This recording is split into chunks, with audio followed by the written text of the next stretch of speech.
الحمدللہ رب العالمین والصلاة والسلام علی سید الانبیاء والمرسلین نبینا محمد وعلی آلہ وصحبہ اجمعین اما بعد۔ رب اشرح لی صدری ویسر لی امری واحلل عقدۃ من لسانی یفقہوا قولی۔ محترم ناظرین کرام، احباب گرامی اور دیگر سامعین، میری گفتگو اخوان المسلمون اور اس کے تکفیری سوچ کے بارے میں چل رہی ہے۔ اپنے تکفیری نظریات کو ثابت کرنے کے لیے قرآن کریم کی مشہور آیت وَمَن لَّمْ يَحْكُم بِمَا أَنزَلَ اللَّهُ فَأُولَٰئِكَ هُمُ الْكَافِرُونَ سے استدلال کرتے ہیں، اور چونکہ ان کی یہ سب سے بڑی مضبوط اور قوی دلیل ہے، اس لیے اس کی تردید کرنا ضروری ہے، اور اس پر علماء اہل سنت نے، صحابہ کرام، تابعین اور دیگر علماء محققین نے جو قیمتی کلام کیے ہیں ان کو پیش کرنا ضروری ہے، تاکہ ان کا باطل استدلال اور اس کی بنیاد ڈھہ جائے۔ جنگ صفین یہ اسلامی تاریخ میں ایک بہت ہی معروف اور مشہور جنگ ہے، جو امیر المومنین حضرت علی رضی اللہ تعالیٰ عنہ اور اسی طرح سے امیر المومنین حضرت معاویہ رضی اللہ تعالیٰ عنہ کے درمیان پیش آئی۔ اس جنگ میں دونوں فریقوں کے درمیان یہ متفقہ قرارداد پاس ہوئی کہ جنگ کو بند کر دیا جائے اور کتاب اللہ کے مطابق فیصلہ کر دیا جائے۔ چنانچہ سیدنا علی رضی اللہ تعالیٰ عنہ کی طرف سے سیدنا ابو موسیٰ اشعری رضی اللہ تعالیٰ عنہ اور سیدنا معاویہ رضی اللہ تعالیٰ عنہ کی طرف سے سیدنا عمرو بن عاص رضی اللہ تعالیٰ عنہما کو حکم منتخب کیا گیا۔ اس پر کچھ لوگوں نے اختلاف کیا اور کہا کہ جنگ بندی اس بات پر طے ہوئی تھی کہ اللہ کے قرآن کے مطابق فیصلہ ہوگا، تو فیصل اللہ کے قرآن کو بنایا جانا چاہیے۔ آپ لوگوں نے اپنی طرف سے انسانوں کو فیصل کیسے بنا دیا، جبکہ اللہ تبارک تعالیٰ فرماتا ہے وَمَن لَّمْ يَحْكُم بِمَا أَنزَلَ اللَّهُ فَأُولَٰئِكَ هُمُ الْكَافِرُونَ۔ جو اللہ کے معاملے میں فیصل نہ مانے اللہ کو، وہ کافر ہے۔ اور اب جب کہ فیصل انسان ہیں تو فیصل بنانے والے لوگ بمقتضائے قرآن کافر ہو گئے۔ یہ ان لوگوں کا ترک تھا۔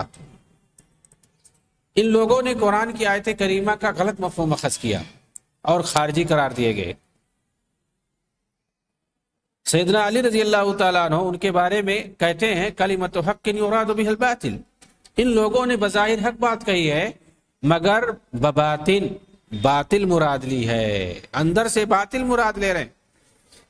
بعد میں سیدنا علی رضی اللہ تعالیٰ عنہ نے ان کو بہت سمجھایا بجھایا، مگر ان کی سمجھ میں نہیں بات آئی۔ آخرت وہ حضرت علی کی فوج سے نکل گئے تقریباً 12-13 ہزار کے لوگ۔ ان کو سمجھانے کے لیے مفسر قرآن سیدنا عبداللہ بن عباس رضی اللہ تعالیٰ عنہ کو بھیجا گیا۔ جب ان کے درمیان پہنچے تو مناظرے پر اتر آئے اور کہا حضرت علی پر ہمارے 3 اعتراضات ہیں، ان کا جواب چاہیے۔ عبداللہ بن عباس رضی اللہ تعالیٰ عنہما نے کہا قبل اس کے کہ میں تمہارے اعتراضات کا جواب دوں، ایک بات بتاؤ کہ تمہاری اتنی بڑی تعداد میں کوئی صحابی رسول بھی ہے؟ یہ جو تمہاری تعداد ہے نکل کے چلے آئے ہو،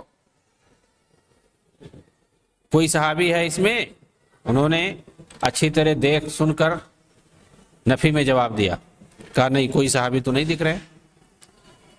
تو ایسی صورت میں مفسر قرآن نے کہا عبداللہ بن عباس نے ٹھیک ہے اب مناظرہ کرو، یعنی اچھا ہوا کوئی صحابی نہیں تم لوگوں کے ساتھ۔ تو انہوں نے کہا کہ ہمارا پہلا اعتراض یہ ہے کہ جب اتفاق ہوا تھا قرآن کے فیصل ہونے پر تو انہوں نے انسانوں کو کیوں فیصل بنایا؟ حضرت معاویہ کی طرف سے عمرو بن عاص اور حضرت علی کی طرف سے ابو موسیٰ اشعری، انہیں کیوں فیصل بنایا گیا؟ یہ سن کر کے عبداللہ ابن عباس رضی اللہ تعالیٰ عنہما نے جواب دیا کہ انسانوں میں ایک ایک حکم بنانے کا حکم تو خود قرآن مجید میں بھی دیا گیا ہے۔ اللہ تعالیٰ فرماتا ہے وَإِنْ خِفْتُمْ شِقَاقَ بَيْنِهِمَا فَبَعْثُوا حَكَمًا مِّنْ أَهْلِهِ وَحَكَمًا مِّنْ أَهْلِهَا إِنْ يُرِيدَا إِصْلَاحًا يُوَفِّقِ اللَّهُ بَيْنَهُمَا إِنْ يُرِيدَا إِصْلَاحًا يُوَفِّقِ اللَّهُ بَيْنَهُمَا إِنَّ اللَّهَ كَانَ عَلِيمًا خَبِيرًا۔ اگر میاں بیوی میں اختلاف ہو جائے تو دونوں کی طرف سے ایک ایک شخص کو حکم اور فیصل بنا دیا جائے، یہ تو قرآن میں کہا گیا ہے، اور پھر اصلاح کر لیں، اللہ توفیق دے گا۔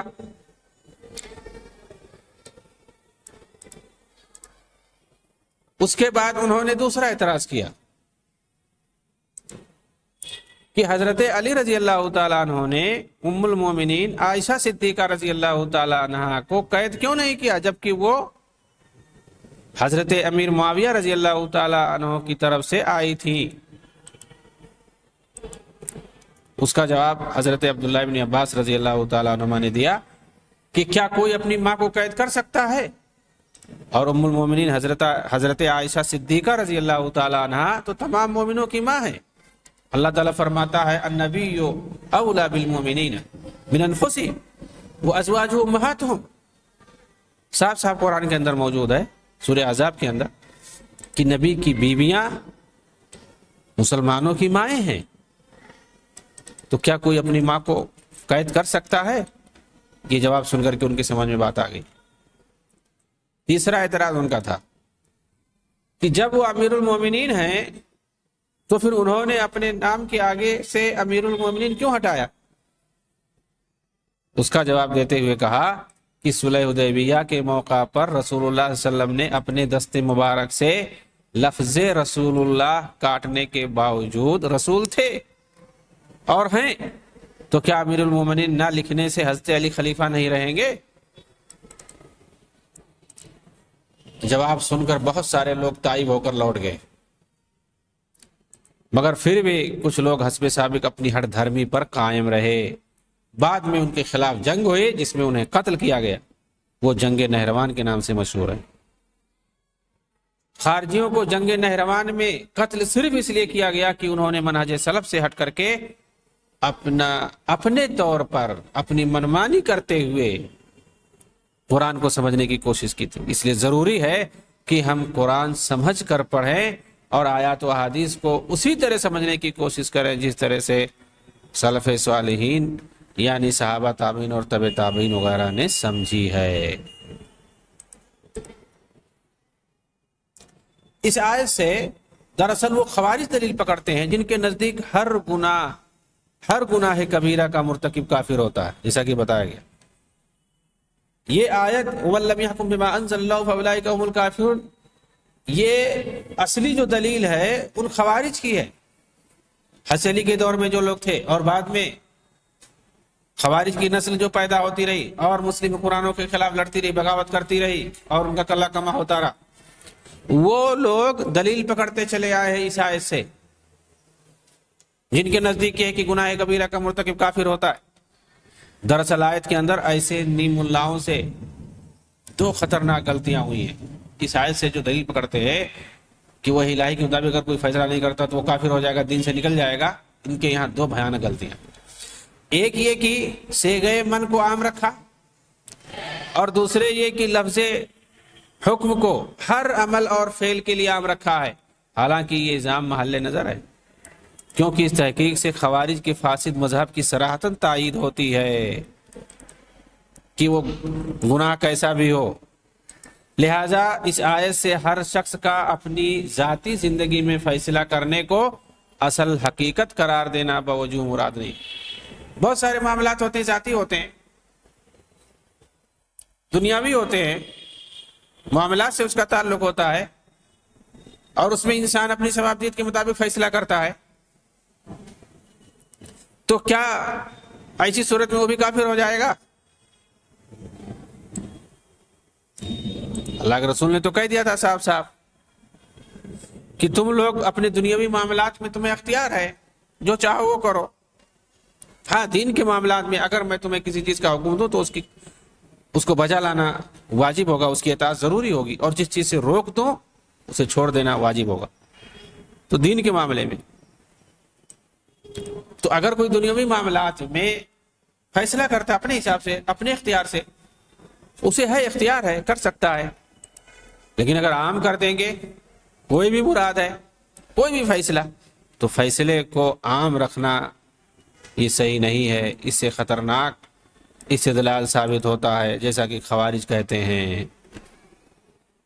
یہ آیتیں دراصل اہل کتاب کے بارے میں نازل ہوئی ہیں۔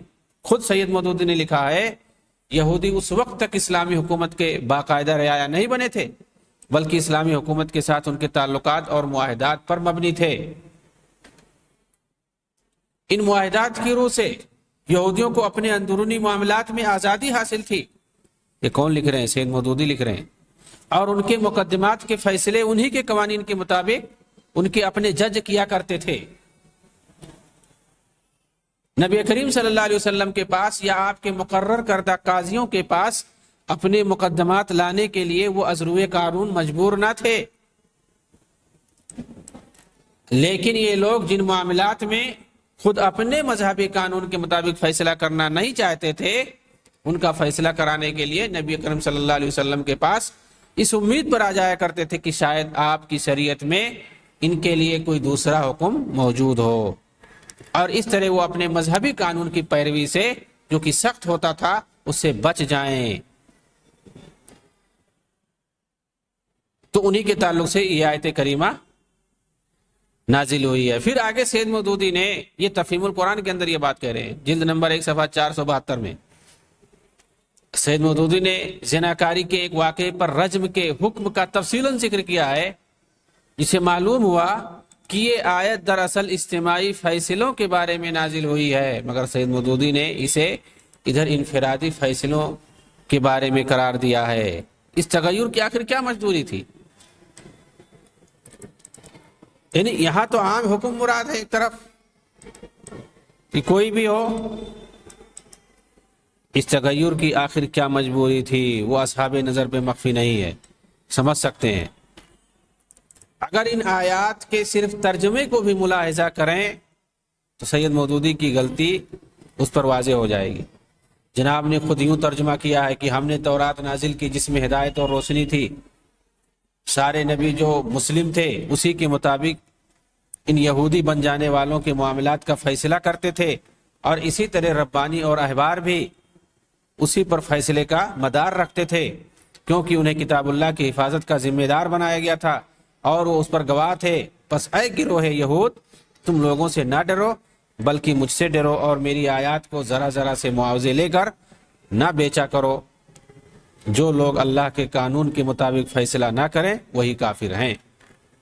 اس آیت میں فلا تخشوا الناس واخشونی اور ولا تشتروا بآیاتی ثمنا قلیلا کے الفاظ خود بخود یہ مفہوم متعین کر دے رہے ہیں کہ یہ انفرادی اور ذاتی مسئلہ نہیں تھا بلکہ اجتماعی مسئلہ تھا، کیونکہ یہ دو چیزیں بالعموم اجتماعی فیصلوں میں پیش آتے ہیں۔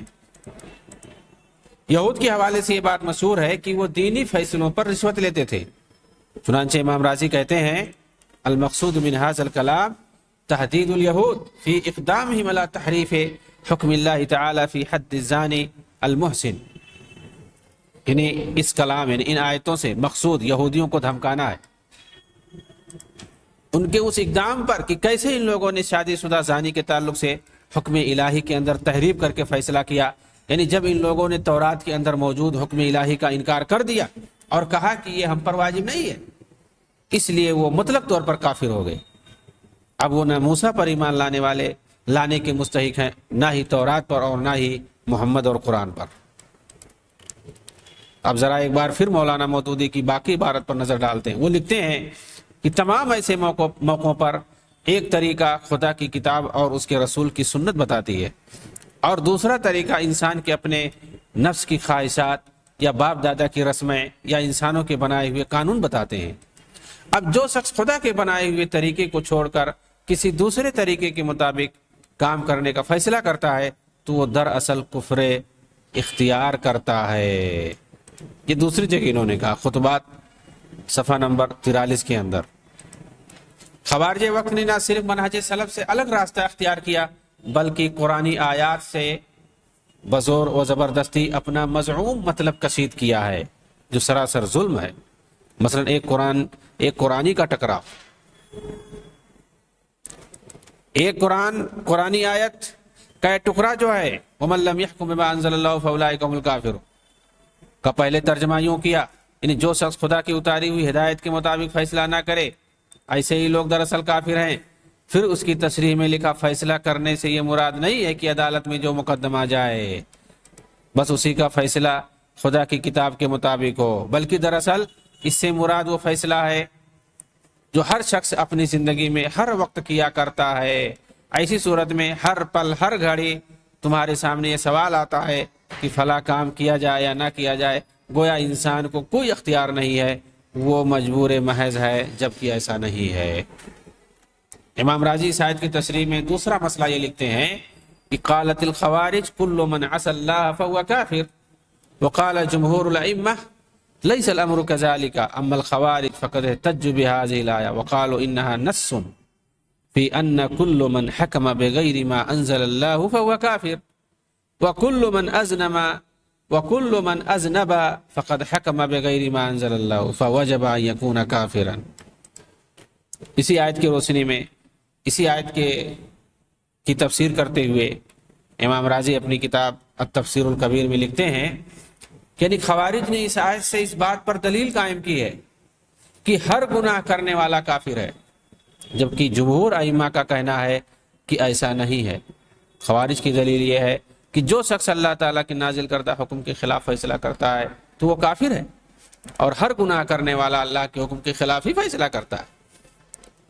اس میں یعنی گناہ جب کیا گیا تو اللہ کے وحی کے خلاف اس نے کام کیا، ظاہر سی بات ہے، اور وحی کے خلاف کام کرنے والے کو قرآن کافر کہتا ہے. تو ایسی صورت میں خوارج اس آیت سے دلیل پکڑتے ہیں اور تکفیر کرتے ہیں ہر گناہ کبیرہ کے مرتکب، کیونکہ جو گناہ کبیرہ کا مرتکب ہوتا ہے وہ وحی الہی کے خلاف کرتا ہے کام، اور جو وحی الہی کے خلاف کام کرے وہ کافر ہے. تو صریح دلیل وہ سمجھتے ہیں خوارج، اس آیت کو صریح دلیل کے طور پر پیش کرتے ہیں کہ گناہ کبیرہ کا مرتکب کیسے کافر ہو جاتا، کیونکہ وحی کے خلاف فیصلہ کرنا یہ گناہ کبیرہ ہے، اور ایسے آدمی کو اللہ نے کافر کہا ہے. تو ظاہر سی بات ہے کوئی بھی گناہ کبیرہ ہوگا اگر اس کا ارتکاب کوئی کرتا ہے تو وہ کافر قرار پائے گا. تو یہ خوارج استدلال کرتے ہیں اس طرح سے. چنانچہ لیکن جو لوگ اسے اہل سنت والجماعت ہیں، محققین علماء اہل سنت، جو لوگ نہیں مانتے ہیں کہ گناہ کبیرہ کا مرتکب کافر ہے، ان کے نزدیک یہاں بھی اس آیت کے اندر بھی کافر نہیں ہوگا، کیونکہ وحی کے خلاف فیصلہ کرنا گناہ کبیرہ ہے اور اس کا مرتکب کافر نہیں ہوتا ہے. کیونکہ خوارج بنیادی طور پر اس آیت کو دلیل بناتے ہیں کہ ہر کوئی مانتا ہے کہ وحی الہی کے خلاف فیصلہ کرنا یہ گناہ کبیرہ کا ارتکاب، اور اسی کو اللہ تعالیٰ نے کافر کہا ہے. چنانچہ ہمارے نزدیک ہر گناہ کبیرہ کا مرتکب کافر ہے. تو یہ آیت جو ہے خوارج کے لیے اصل دلیل ہے. علامہ علوسی فرماتے ہیں وَاحْتَجَّتِ الْخَوَارِجُ بِهَٰذِهِ الْآيَةِ عَلَىٰ أَنَّ الْفَاسِقَ كَافِرٌ غَيْرُ مُؤْمِنٍ وَوَجْهُ الِاسْتِدْلَالِ بِأَنَّ كَلِمَةَ مَنْ فِيهَا عَامَّةٌ لِكُلِّ مَنْ لَمْ يَحْكُم بِمَا أَنزَلَ اللَّهُ تَعَالَىٰ فَيَدْخُلُ الْفَاسِقُ الْمُصَدِّقُ أيضاً لأنه غير حاكم وعامل بما أنزل الله تعالى. یہ روح المعانی کے اندر لکھتے ہیں، اس کا خلاصہ یہ ہے کہ اس آیت سے خوارج نے اس بات پر استدلال کیا کہ فاسق آدمی کافر ہے، مومن نہیں ہے. طریقے استدلال ان کا یہ ہے کہ آیت میں من کا جو صیغہ وہ عام ہے، اور ادھر اس آدمی کو بھی شامل ہے جو اللہ تعالیٰ کے حکم کے مطابق فیصلہ نہیں کرتا. تو اس حکم میں وہ فاسق بھی شامل جو احکام شریعہ کی تصدیق کرتا ہے. اور یہ تو معلوم ہے کہ گناہ کے وقت گناہ گار شخص ما انزل اللہ پر حاکم و عامل نہیں ہوتا ہے، لہذا وہ کافر ہو گیا. جواب اس استدلال کا یہ ہے کہ مندرجہ بالا آیت کا ظاہر متروک ہے. حکم کا اطلاق اگرچہ فعل قلب اور فعل جوارح دونوں پر ہوتا ہے، مگر یہاں اسے مراد فعل قلب ہے جو تصدیق ہے، اور اس میں تو کوئی نزاع نہیں ہے کہ جو شخص ما انزل اللہ کی تصدیق نہ کرے تو وہ کافر ہے. تو تصدیق کرنا یہ الگ بات ہے جو نہیں تصدیق کرے گا اسی صورت میں وہ کافر ہو جائے گا، لیکن عمل نہ کرنا اس سے کوئی کافر نہیں ہوگا۔ ان خوارج کو یہ خیال بھی نہیں رہا کہ اگر سیغ من کو عام رکھا جائے تو پھر انبیاء بھی کفر سے نہیں بچ سکتے، کیونکہ قرآن میں ہے وَعَصَىٰ آدَمُ رَبَّهُ فَغَوَىٰ، آدم نے اپنے رب کی نافرمانی کی اور گمراہ ہو گئے، بھٹک گئے۔ موسیٰ علیہ السلام نے قتل کا اعتراف کیا اور فرمایا ھذا من عمل شیطان، اور ایک جگہ فرمایا وَلَهُمْ عَلَيَّ ذَنْبٌ، اور میں نے گناہ کیا ہے ان کے یہاں۔ تو یہ لوگ اپنی جہالت سے ان انبیاء کرام کو بھی کافر قرار دے دیں گے نعوذ باللہ، اس لیے کہ ان سے بھی یہ لغزشیں بہرحال نفس یا شیطان کی وجہ سے ہوئی ہوں گی، پس ان کے قاعدے کے مطابق یہ حضرات بھی حاکم بغیر ما انزل اللہ ہو گئے، یعنی انبیاء کرام نعوذ باللہ منہا۔ خوارج اور اخوانیوں کے مطابق اگر مذکورہ آیت میں کفر سے مراد مخرج من الملہ والا کفر لیا جائے تو یہ ان احادیث کا کیا جواب دیں گے آخر، جن میں اسی طرح کے کفر کا ذکر آتا ہے، جیسے کہ لا ترجعوا بعدی کفارا یضرب بعضکم رقاب بعض، میرے بعد تم لوگ کافر نہ ہو جانا کہ ایک دوسرے کی گردنیں مارنا، یعنی گردن مارنا، قتل کرنا، اس کو کہا گیا یہ کفر ہے۔ تو کیا یہاں اگر کوئی مسلمان کسی کو قتل کر دے، کسی مسلمان کو، تو اس کو کافر کہا جائے گا؟ کافر ہو جائے گا۔ سباب المسلم فسوق و قتال ہو کفر، ایک مسلمان سے لڑائی کرنا کفر بتایا گیا، مسلمان کو گالی دینا فسق ہے اور اس سے لڑائی کرنا کفر، تو کیا اگر کوئی کسی مسلمان سے لڑائی کر رہا ہے تو وہ کافر ہو جائے گا؟ لا ترغبوا عن آبائکم فمن رغب عن ابیہ فہو کفر، اپنے باپ سے بے رغبت نہ ہو جاؤ، کیونکہ جو اپنے باپ سے بے رغبت ہوتا ہے تو یہ کفر ہے۔ ان آیتوں کا، ان حدیثوں کا کیا جواب ہے ان کے نزدیک؟ اور اگر یہاں عملی کفر مراد ہے سب لوگوں کے نزدیک، یہاں جو کفر کا لفظ استعمال ہوا ان تمام حدیثوں کے اندر سب کہتے ہیں بالاتفاق کہ یہاں عملی کفر مراد ہے، اعتقادی نہیں ہے کہ جس سے آدمی نکل جاتا ہے اسلام سے۔ تو جب ان حدیثوں کے اندر عملی کفر تعویل کی جاتی ہے، بتایا جاتا ہے، تو اس آیت کے اندر کیوں نہیں بتایا جاتا ہے؟ جیسا کہ صحابہ کرام نے کہا، وہاں کیوں نہیں مانتے؟ خلاصہ کلام یہی ہے کہ کسی وضعی قانون کے مطابق فیصلہ کرنے کی وجہ سے کسی بھی حاکم کی تکفیر نہیں کی جا سکتی۔ کوئی نہیں کر رہا فیصلہ کسی وجہ سے، ہم اس کو کافر نہیں کہہ سکتے جب تک کہ وہ اسے حلال نہ سمجھے یا قانون الہی کا جان بوجھ کر انکار نہ کرے۔ زیادہ سے زیادہ اسے ہم گناہ کبیرہ کا مرتکب کہہ سکتے ہیں، اور مرتکب کبیرہ کافر نہیں ہوتا سوائے معتزلہ اور خوارج کے نزدیک، جو کہ گمراہ فرقے ہیں، ان کی باتوں کا امت اسلامیہ نے کوئی اعتبار نہیں کیا۔ ان کے نزدیک تو کسی بھی گناہ کبیرہ کے ارتکاب کی وجہ سے آدمی کافر ہو جاتا ہے، جسے زنا کرنے سے، چوری کرنے سے، قتل کرنے سے، وغیرہ وغیرہ، جو بھی گناہ کبیرہ ہے۔ چنانچہ ائمہ سلف کا اس بات پر اتفاق ہے کہ وضعی قوانین کے مطابق فیصلہ کرنا ایک جرم اور گناہ کبیرہ ہے، البتہ اسے آدمی کافر نہیں ہوتا، جیسا کہ خوارج کا عقیدہ ہے۔ اور چونکہ اخوانی جماعت اور اس سے نکلنے والی تمام تکفیری تنظیمیں اعتقادی اور عملی کا فرق نہیں کرتی، اسی لیے خوارج کی طرح سارے حکام کی تکفیر کرتی ہیں، پھر اسی کو بنیاد بنا کر رعایا کی بھی تکفیر کر دیتی ہیں، اور پھر حکومت اور رعایا دونوں کے خون کو حلال سمجھ کر فتنہ و فساد کو مچانا یہ لوگ جائز سمجھتے ہیں۔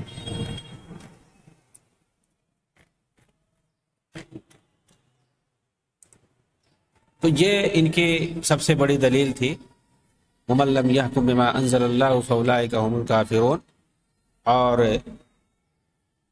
صحابہ کرام سے لے کر کے ائمہ سلف تک اور پھر موجودہ دور کے علماء کرام تک کے اقوال کی روشنی میں ان کا جواب دیا گیا کہ کیسے اس آیت سے استدلال نہیں کیا جا سکتا ہے۔ اور اس آیت کی روشنی میں زیادہ سے زیادہ یہ کہا جائے گا کہ اگر کوئی وحی الہی کے مطابق فیصلہ نہیں کرتا ہے تو وہ گویا گناہ کبیرہ کا مرتکب ہو رہا ہے، بشرطے کہ وہ غیر وحی کو حلال نہ سمجھتا ہو اور اس کو بہتر نہ سمجھتا ہو۔ اگر ایسا ہے تو ہم اور اسی طرح سے وحی الہی کا انکاری نہ ہو تو ایسی صورت میں ہم اس کو صرف اور صرف گناہ کبیرہ کا مرتکب کہیں گے، کافر نہیں کہہ سکتے ہیں۔ ان کی دوسری دلیل اس تعلق سے قرآن کریم کی آیت فلا وربک لا یؤمنون حتی یحکموک فیما شجر بینہم ثم لا یجدوا فی انفسہم حرجا مما قضیت ویسلموا تسلیما، سورہ نساء کی آیت نمبر 65۔ بس نہیں، تمہارے رب کی قسم وہ مومن نہیں ہو سکتے یہاں تک کہ تمہیں وہ اپنے تمام اختلافی مسائل میں فیصل نہ مان لیں، پھر اپنے دلوں میں اس سے کوئی تنگی محسوس نہ کریں جو تم فیصلہ کر دو، اور تسلیم کر لیں وہ پوری طرح سے اسے۔ ثم لا یجدوا فی انفسہم حرجا مما قضیت ویسلموا تسلیما، مومن نہیں ہو سکتے وہ لوگ۔ یہ کیا کہتے ہیں؟ یہاں ایمان کی نفی کی گئی ہے کہ وہ مومن نہیں ہے جب تک رسول کے فیصلے کو نہیں مانیں گے، جب تک وہ مومن نہیں ہو سکتے ہیں، جس کا مطلب صاف ہے کہ وحی کے مطابق فیصلہ نہ کرنے والا کافر ہے، یہ کہنا چاہتے ہیں۔ اس آیت سے دلیل پکڑتے ہیں، تو ان کا استدلال یہی ہے کہ اس آیت میں ایمان کی نفی کی گئی ہے، فلا وربک لا یؤمنون، وہ مومن نہیں ہو سکتے، ایمان والے نہیں ہو سکتے۔ جو رسول کو اپنا فیصل نہ مانے، یعنی وحی کے مطابق جو فیصلہ نہ کرے، وہی مراد ہوا۔ اس کا کیا جواب ہے؟ اصل یہی ہے کہ نفی اپنی حقیقت پر دلالت اسی وقت تک کرتی ہے جب تک کہ کوئی قرینے صارفہ نہ ہو، لیکن اگر کوئی قرینے صارفہ ہو تو اس کے ظاہری معنی سے اس وقت پھیر دیا جاتا، حقیقی معنی مراد نہیں لیا جاتا۔ اور یہاں قرینے صارفہ اس آیت کا موجود ہے، اور اس آیت کی شان نزول ہے، جیسا کہ صحیح بخاری کے اندر موجود ہے۔ عروہ ابن زبیر اور عروہ بن عبداللہ یہ روایت کرتے ہیں کہ عبداللہ بن زبیر کا ایک انصاری صحابی کے ساتھ جھگڑا ہوا، نبی صلی اللہ علیہ وسلم کے پاس آئے کھجور کے باغات کو سینچنے کے تعلق سے۔ اللہ کے رسول صلی اللہ علیہ وسلم نے فرمایا حضرت زبیر رضی اللہ تعالیٰ عنہ سے کہ ٹھیک ہے، جاؤ تم اپنا پہلے سینچ لو، اپنے کھیت میں پانی بھر لو، اس کے بعد اپنے پڑوسی کے لیے جو انصاری صحابی تھے اس کے بعد ان کے کھیت میں پانی چھوڑ دو۔ اس کے یا زبیر ثم ارسل الماء الى جارک فغضب الانصاری، تو جو انصاری صحابی تھے وہ غصہ ہو گئے اور کیا کہا؟ فقال ان کان ابن عمتک، کہ تمہارے پھوپھی زاد بھائی، اس لیے ایسا آپ نے فیصلہ کر دیا۔ فتلون وجه رسول اللہ صلی اللہ علیہ وسلم ثم قال اسق یا زبیر ثم احبس الماء، اللہ کے رسول بھڑک اٹھے، آپ کا چہرہ سرخ ہو گیا اور کہا ٹھیک ہے زبیر، تم اپنا کھیت میں پانی ڈال کے اس کے بعد بند کر دو، چھوڑو ہی نہیں پانی۔ تو اس کے بعد اللہ کے رسول نے چونکہ فیصلہ ایک کیا اور ایک صاحب نے ماننے سے انکار کر دیا، اس وقت یہ آیت کریمہ نازل ہوئی فلا وربک لا یؤمنون حتی یحکموک فیما شجر بینہم، پوری آیت۔ نبی اکرم صلی اللہ علیہ وسلم نے اس شخص کو کافر نہیں کہا جس نے دل سے آپ کی بات کو قبول نہ کرتے ہوئے کہا تھا کہ آپ کے چچیرے بھائی ہیں اس لیے آپ نے ایسا فیصلہ کیا۔ اگر اس نے کفر کا ارتکاب کیا ہوتا تو نبی اکرم صلی اللہ علیہ وسلم نے ضرور اس کی وضاحت کی ہوتی، کیونکہ اصول ہے لا یجوز تاخیر البیان کی لاجا، ضرورت کے وقت کسی اصول کو بیان کرنے سے تاخیر نہیں کی جاتی ہے۔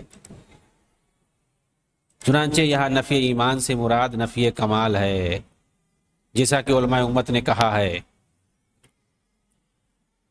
یعنی وہ کامل مومن نہیں ہے، اور سلف کی تفسیر کو چھوڑ کر نیز دوسری دلیلوں سے بے نیاز ہو کر کسی ایک مجمل دلیل سے استدلال کرنا خواہشات نفس کی پیروی کرنے والوں کا سیوا ہے۔ تو یہاں قرینہ صارفہ موجود ہے، اور وہ خود اس آیت کی شان نزول ہے۔ اس آیت کا شان نزول جیسا کہ بتایا گیا کہ آپس میں اختلاف ہوا تھا لوگوں کا کھیت کے اندر پانی ڈالنے کے تعلق سے، اس وقت یہ آیت کریمہ نازل۔ اللہ کے رسول ضرور غصہ ہوئے تھے، آپ کے فیصلے کا انکار کیا گیا تھا، یا یہ کہ مطلب دل سے قبول نہ کرنے کا اظہار کیا گیا تھا باقاعدہ۔ اسی لیے کہا گیا کہ آپ جو فیصلہ کرتے ہیں اس کو دل سے جب تک تسلیم نہ کر لیں مکمل طور سے، اور کوئی حرج محسوس نہ کرے اپنے دل میں، اس کی اس آیت کا شان نزول موجود ہے۔ اس کی روشنی میں ہم کہہ سکتے ہیں کہ یہاں اگر جس ایمان کی نفی کی گئی ہے، اس نفی سے مراد نفی کمال ہے، مکمل طور سے نفی ایمان نہیں ہے، کہ وہ مومن نہیں ہوتا۔ اگر ایسا ہوتا تو اللہ کے رسول ضرور وہاں وضاحت کرتے اور اس کے کفر کی طرف اشارہ آپ کرتے۔ اس سے پتہ چلا کہ یہ آیت عام نہیں ہے، اور یہ کہ یہاں جو ہے ایمان کی نفی کر دی گئی ہے، بلکہ نفی کمال مراد ہے، یعنی وہ شخص کامل مومن نہیں ہے۔ بہرحال اس کے علاوہ بھی ان کے پاس کئی ایک دلیلیں ہیں جن کا جواب دیا جائے گا۔ اللہ تعالی ہمیں دین کے صحیح احکام پر عمل کرنے کی توفیق عنایت فرمائے، آمین۔ وآخر دعوانا الحمدللہ رب العالمین، والسلام علیکم ورحمۃ اللہ وبرکاتہ۔